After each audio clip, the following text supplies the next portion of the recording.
एक व्यापारी था जो अपने लड़के से अपने प्राणों से ज्यादा प्यार करता था।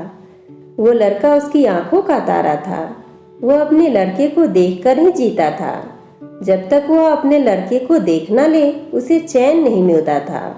वो लड़का ही उसकी खुशियों का कारण था। एक दिन दुर्भाग्य से लड़का अचानक बीमार हो गया। काफी इलाज कराया, पर लड़के की हालत दिन पर दिन बिगड़ती जा रही थी। और एक दिन वो लड़का अपने पिता की खुशियों को उजाड़ कर इस दुनिया से चला गया। वो व्यापारी सदमे को सह न सका और पागल सा हो गया। एक दिन वो घूमते हुए श्रावस्ती नामक स्थान पर पहुंचा। उस समय श्रावस्ती के जेतवन में भगवान गौतम बुद्ध रहते थे। वो दुखी व्यापारी भी भगवान बुद्ध के दर्शन करने हेतु पहुंचा। बुद्ध को प्रणाम कर वो एक कोने में बैठ गया। गौतम बुद्ध ने उसकी ओर देखा और बोले, तेरी इंद्रियां कुछ चंचल मालूम पड़ती है, तू बहुत दुखी है। वो व्यक्ति बोला, महाराज, मेरा प्यारा इकलौता बेटा मेरे सुख का कारण मेरी सुख की दुनिया को उजाड़ कर इस दुनिया से चला गया। उसके दुख में मैं अपनी सूध बूध खो बैठा हूँ और यहाँ वहाँ घूमता रहता हूँ। भगवान बुद्ध ने कहा, इस संसार में दुख, शोक और सभी प्रकार की विपत्तियां आपकी अपनी प्यारी वस्तुओं द्वारा पैदा होती है। जब उस व्यक्ति ने भगवान बुद्ध की बातों को सुना तो चकित होकर बोला, क्यों महाराज, भला कोई प्रिय वस्तु भी दुख का कारण हो सकती है?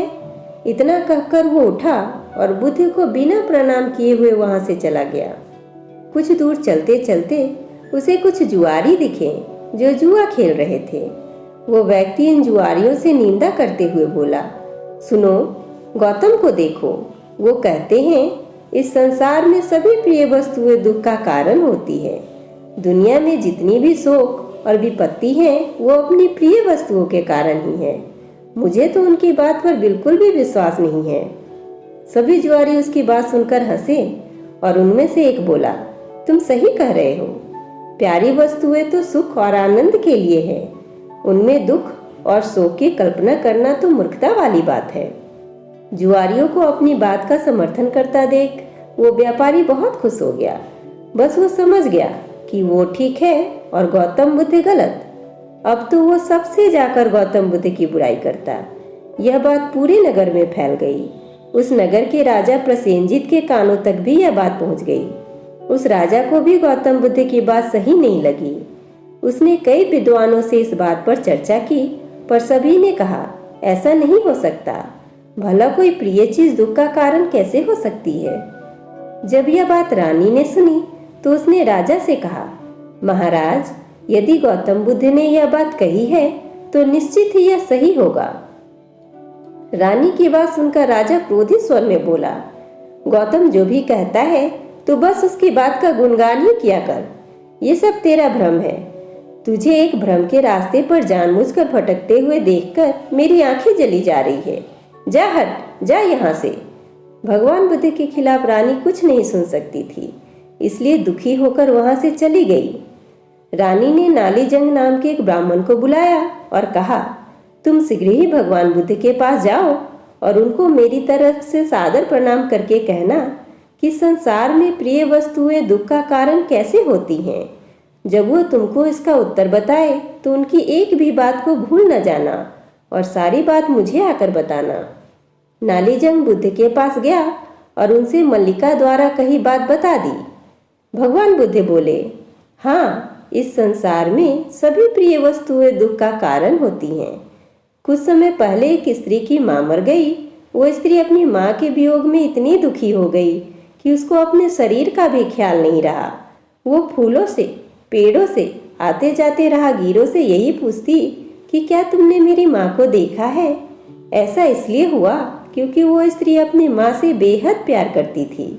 बुद्ध आगे बोले, इसी तरह एक स्त्री अपने मायके गई।